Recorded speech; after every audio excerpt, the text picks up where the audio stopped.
Bienvenidos y bienvenidas al primer directo de Pop Joven. Hoy tenemos el placer de entrevistar al periodista y profesor Paco Álvarez, un profesional que ha seguido muy de cerca el sector vivienda durante muchos años. Encantado de tenerte aquí, Paco. Buenos días. Buenos días, Paco. La primera pregunta que te quería hacer, ¿por qué crees que ha subido tanto el precio de la vivienda y de los alquileres en estos últimos años? Bueno, en realidad es una combinación de factores, no hay un único factor que, que provoque esta subida de precios, pero lo cierto es que estamos hablando de incrementos extremadamente altos, bueno, en torno al 90% en la ciudad de Valencia en los últimos 10 años, en el último año por encima del 22% en la ciudad de Valencia. En el caso, por ejemplo, de la provincia de Alicante, con bueno, subidas de en torno al 60-70% en los últimos 10 años, son bueno, pues, una auténtica pasada, ¿no? Podemos decir, Sí. Y lógicamente está tensionando mucho el acceso a la vivienda, en especial de los colectivos vulnerables y sobre todo de los jóvenes, ¿no? Que no parten de un patrimonio elevado. Fundamentalmente es un tema de oferta y demanda.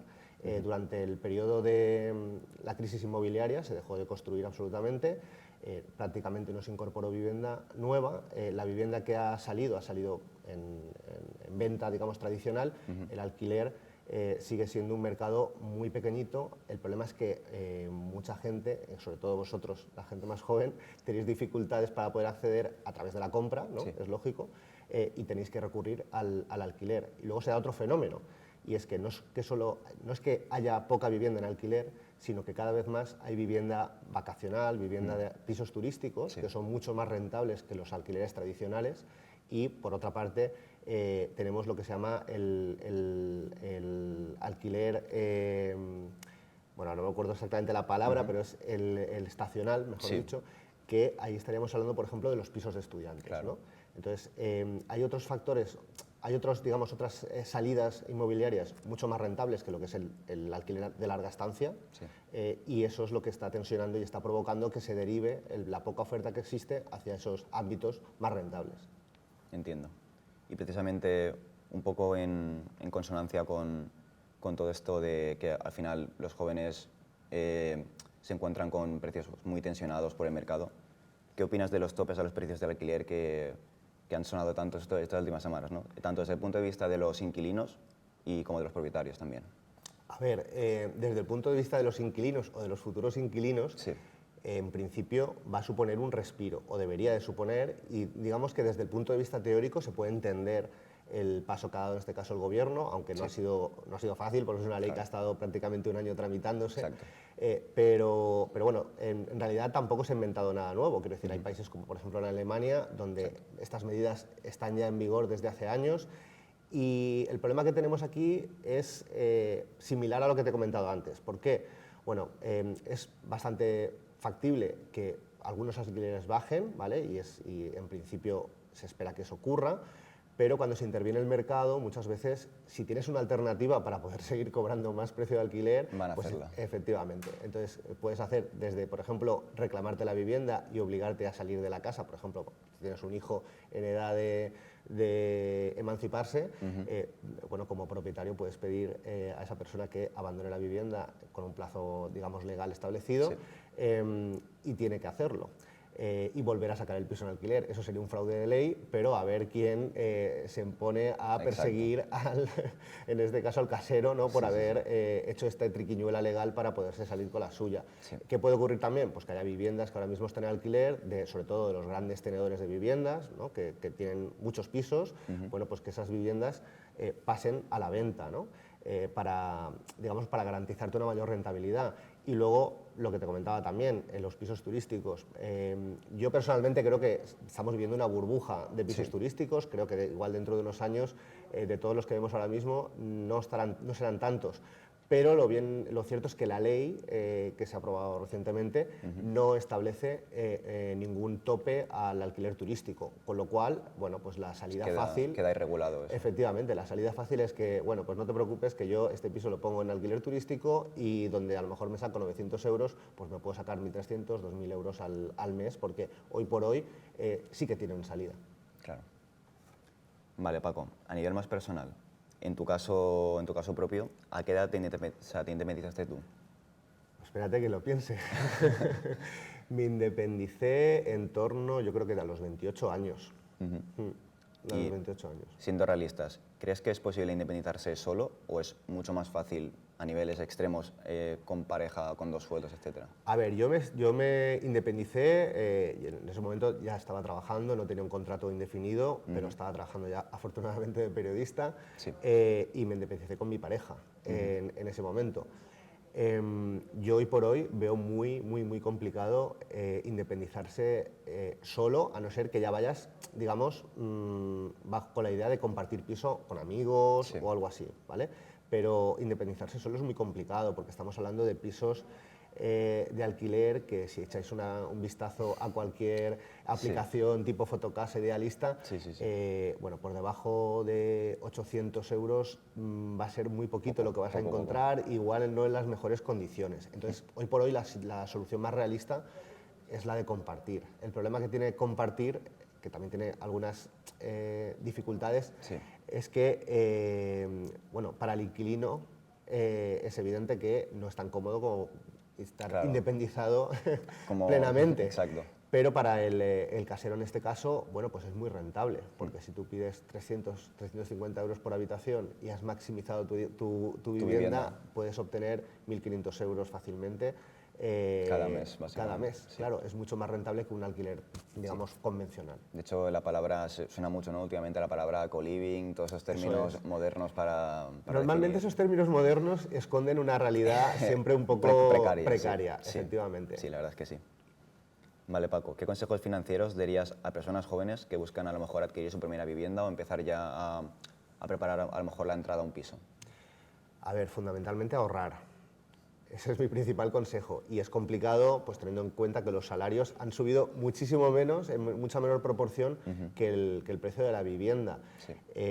Os decía antes, ¿no? que en 10 años en la ciudad de Valencia el precio de la vivienda ha multiplicado 90%. casi al 90%, en el último año por encima del 16%. Son cantidades, son volúmenes muy importantes de crecimiento.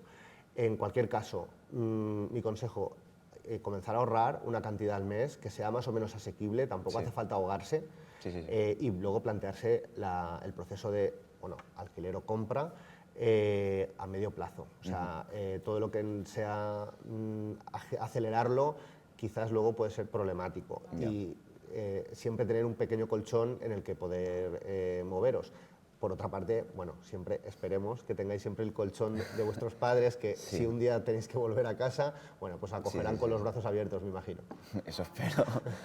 Pero bueno, básicamente, aunque sea poco, lo que podamos ahorrar si podemos y tenemos capacidad para hacerlo, ¿no? Es el consejo que nos dejas. Claro, efectivamente. Siempre tener un pequeñito colchón económico que os va a dar más tranquilidad de cara a salir de casa, porque al final, y sobre todo, hay un aspecto importante.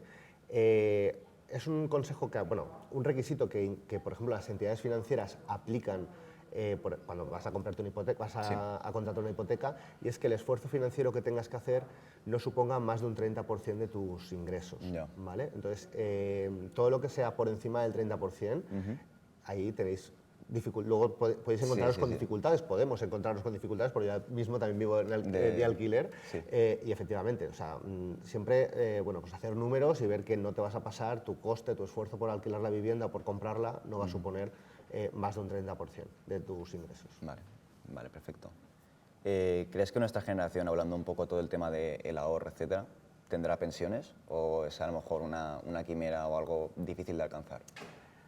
A ver, yo en eso igual soy una voz un tanto optimista, pero yo creo que sí, espero que sí. Espero que tengamos, que todos, yo el primero, que tengamos pensiones, pero sí, en principio yo creo que sí. El tema es que nuestras pensiones muy probablemente no van a ser como las pensiones de nuestros padres o de unas generaciones por delante nuestra, ¿no? ¿Por qué? Bueno, pues porque ahora mismo estamos viendo como las personas que están jubilando ahora, que son las de la generación del baby boom, bueno, pues son aquellas personas que han vivido mejor, entre comillas, por supuesto se la han ganado, no se trata aquí de meternos con ningún tipo de generación, pero lo cierto es que, bueno, pues han vivido una época de mayor bonanza económica. Nosotros llevamos dos crisis consecutivas.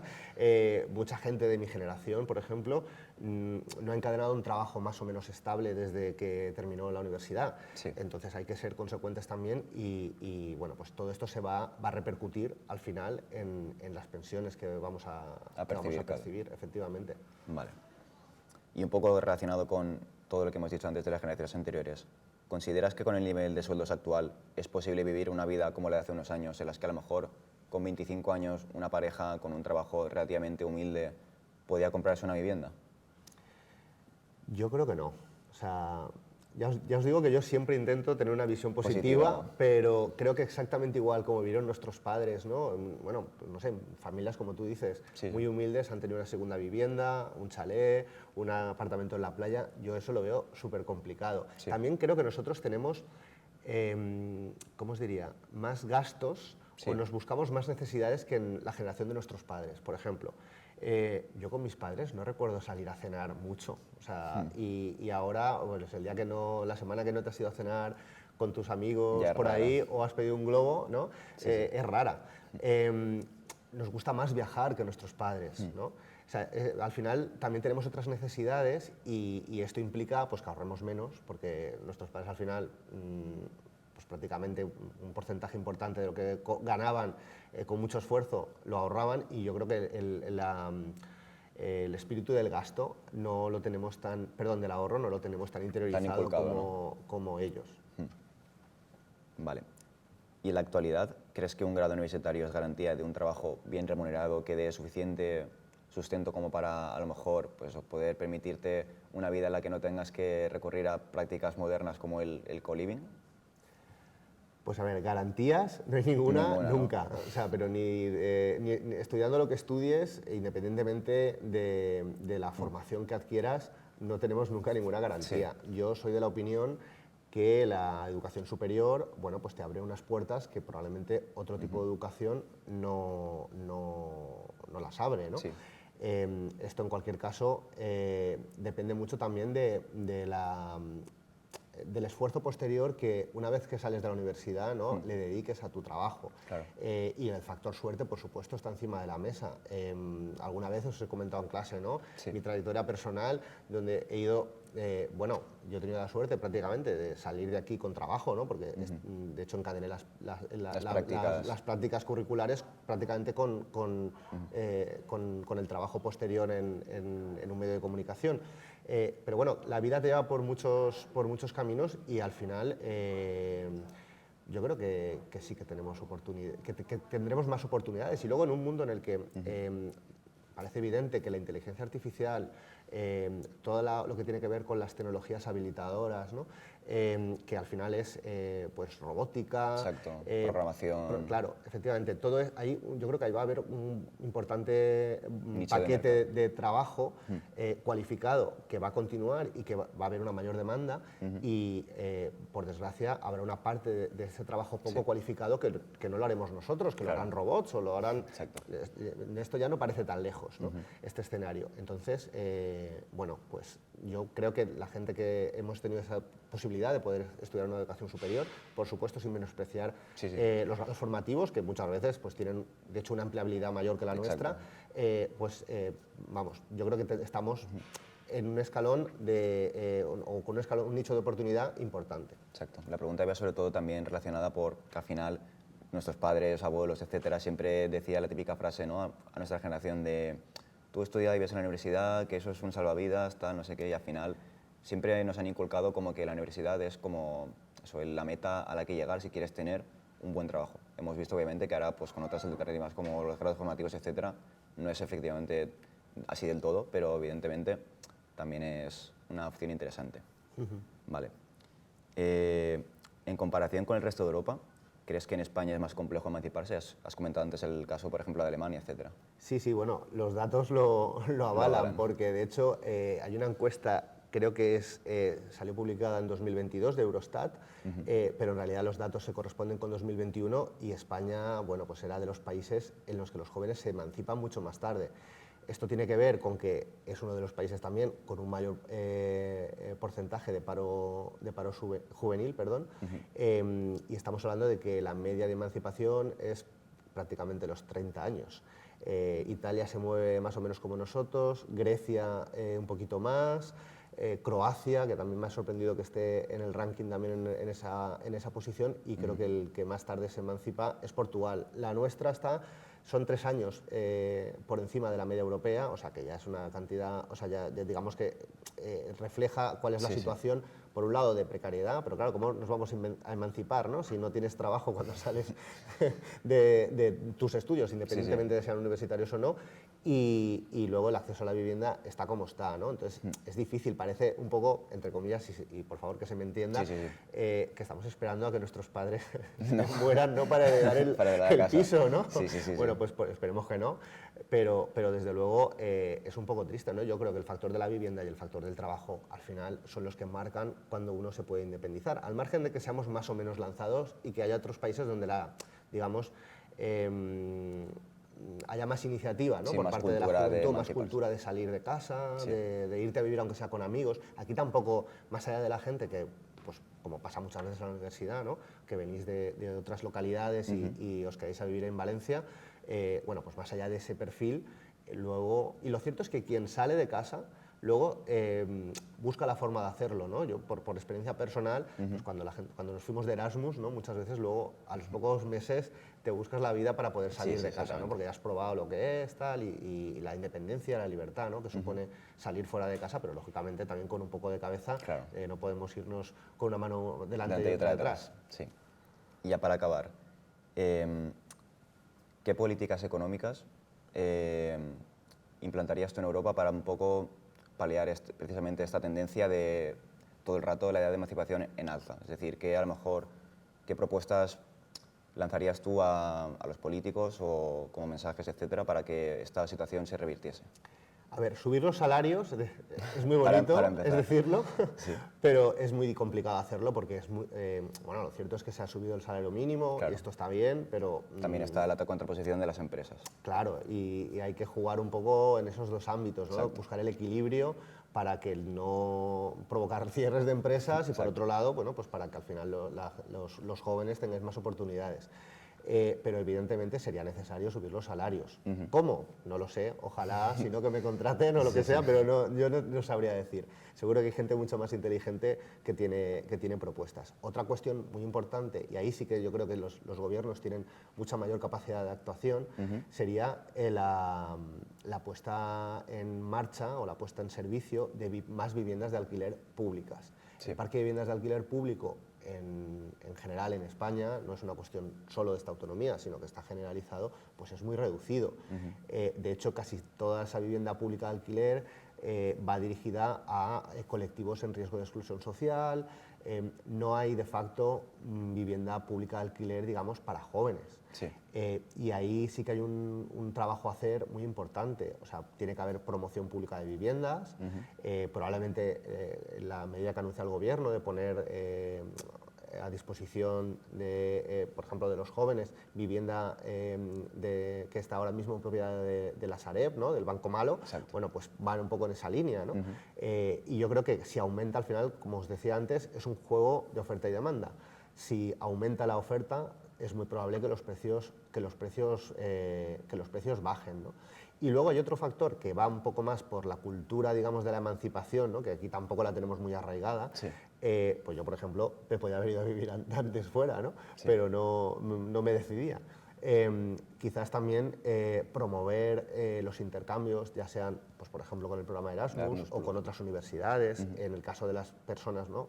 Hay relativamente poca movilidad, ¿no? En el conjunto de nuestro país. Si vemos, por ejemplo, cualquier película estadounidense, vemos como es muy común que los jóvenes se vayan a otro estado a trabajar o se cojan un año sabático y recorran el país o Europa o no sé qué. Bueno, pues ese tipo de cosas aquí no la tenemos tan interiorizada, ¿no? Es verdad que necesita recursos económicos, pero no siempre es imprescindible porque tú te puedes marchar a trabajar a otro lugar, ¿no? Entonces, bueno, pues quizás un poco esa combinación de factores, subida de precios, promover un poco la movilidad, en el buen sentido, no se trata de promover que nos tengamos que emigrar porque aquí no hay oportunidades, no va por ahí, y luego el tema de poner más viviendas en alquiler. De gestión pública, por así decirlo, ¿no? Perfecto. Pues esta ha sido el primer directo de Pop Joven. Esperemos que hayáis disfrutado de la entrevista. Yo la he encontrado muy amena y muy divulgativa. Y de nuevo agradecer a Paco por su tiempo aquí y nos encontraremos de nuevo en próximos directos. Muchas gracias.